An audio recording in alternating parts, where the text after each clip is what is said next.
qui nous influence.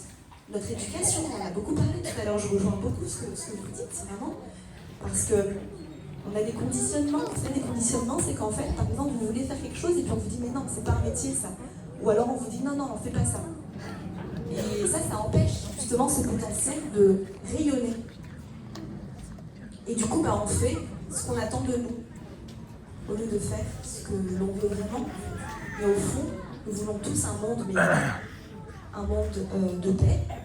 Et je suis sûre que vous êtes tous d'accord. Un monde d'harmonie.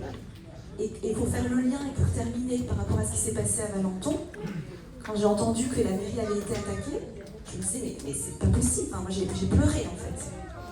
Parce que je me suis dit mais pourquoi on en arrive là? Et je me suis formée à une approche qui s'appelle le leadership éthique, qui en fait permet de reconnaître son potentiel et le reconnaître chez les autres.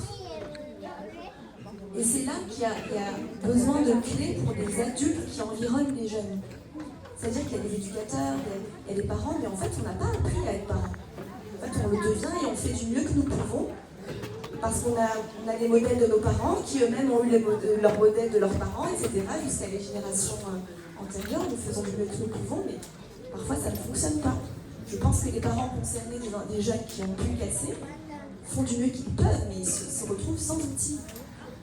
Et je me suis formée à ces outils. Il y a des outils qui existent en fait pour travailler là-dessus. Il y a énormément d'approches, la sophrologie, la psychologie. Enfin, il y a énormément d'outils qui permettent de se connaître et de guérir en fait. Voilà, j'ai envie de vous parler de plein de choses, mais le temps est court. Mais en tout cas, j'ai juste envie de vous dire que c'est possible d'être qui nous sommes vraiment. Si je suis là aujourd'hui, c'est que c'est possible. Je peux vous dire que parler devant un public il y a 5-6 ans, c'était juste impensable. Je me serais cachée sous la table. Et là, j'ai vraiment des messages à vous donner. Si vous avez des questions, après, ce sera avec plaisir. Et voilà l'œuvre de l'association, parce que c'est possible d'être qui nous sommes. Parce qu'au fond, nous avons envie de contribuer tous et toutes, qui que nous soyons, quel que soit notre âge, à un monde meilleur. Merci.